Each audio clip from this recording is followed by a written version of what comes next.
Sino ka? Bago niyo pong kasambahay, sir. Hindi ako humingi ng tsaa. Kasi po, lagi ko po kayong nakikitang umiinom ng tsaa eh. Nagbaka sakali lang akong gusto niyo. Ilahi ka ba? Ay, wala ho, sir. Natural lang ho yung pagkasingkit ko, tsaka yung hilig ko po sa pansit. Pinay na Pinay po ako.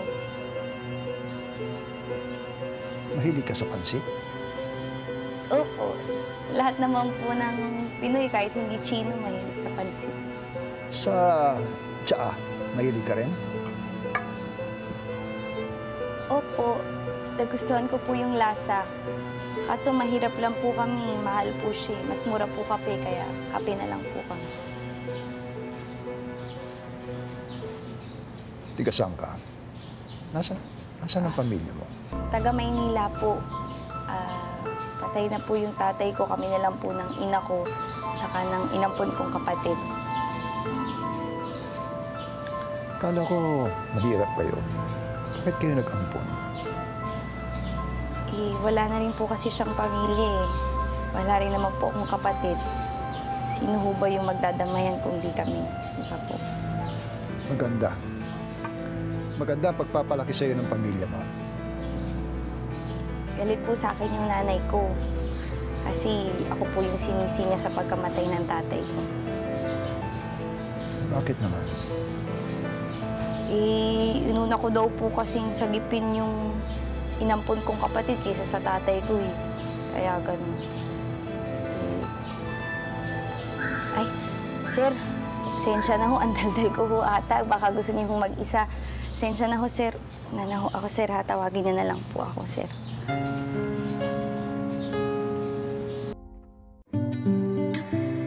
Saan ka galing? May ginawa lang po kami ni Aling Emma sa garden. If I know, nagtatago ka talaga sa akin. Para iwasan mo ako, no? Nagpunta ako sa bahay niya eh. Sabi ni Nato, wala ka raw. Saka may sinabi siya, nag-text ka raw sa akin. Saka sinabihan kita mukhang pera. Oh, I'm sorry, I forgot my manners. Ipapakilala kita sa bago kong muchacha. Si Grace. Grace? May iba kaming katulong dito kung may kailangan ka. Nangailangan kami ng katulong. At siyang pinadala ng agency. Kasalanan ko ba yun na doon siya nag-apply sa agency na pinagkukuhanan namin ng kasambahay? Pero galit ka sa kanya, di ba? Hindi naman akong nasusunod sa bahay na to. Kung sino ang kukunin at papaalisin dahil galit lang ako.